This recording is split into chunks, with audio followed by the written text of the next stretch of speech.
Chief minister के चंद्रशेखर राव ने आज हफ्ते को यादाद्री मंदिर में प्रेसिडेंशियल स्वीट्स और वीवीआईपी कॉटेजेस का इफ्तिताह किया।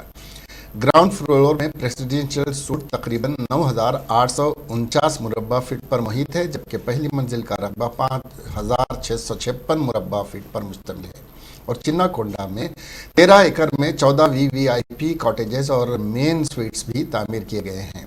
इस मौके पर वजीर औकाफ इंदिरा करण रेड्डी, वजीर बरखी जी जगदीश, भुवनगिरी के एमपी एम वेंकट रेड्डी भी मौजूद थे।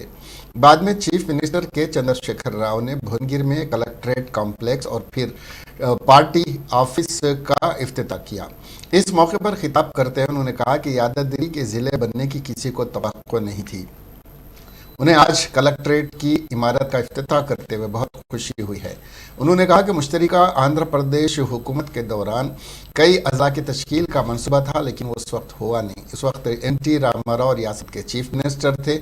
उन्होंने एनटीआर से मंचिरियाल को ज़िला बनाने की ख्वाहिश की थी, लेकिन किसी वजह से वो ना हो सका। उसके बाद कई रुकावटें आई, लेकिन अब वो पाए तकमील को पहुँच गई हैं।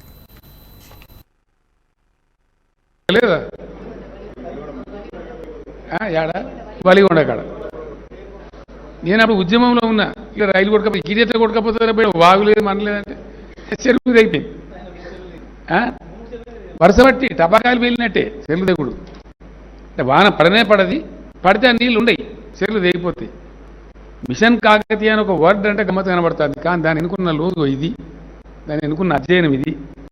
సమైక్య రాష్ట్రంలో మొత్తం నాశనం చేయబడ్డ చెరువులను ఒక మిషన్ కింద పెట్టి కాకతీయ రెడ్డి రాజులే మన పుణ్యం కట్టుకుని అన్నం పెట్టారు కాబట్టి వాళ్ళ పేరు పెడితే బరకత్ ఉంటుందని మిషన్ కాకతీయ అని పేరు పెట్టి, ఇది కూడా మీరు నమ్మరు. నేను చెప్తే మీకు చాలామందికి ఆశ్చర్యం అనిపిస్తుంది.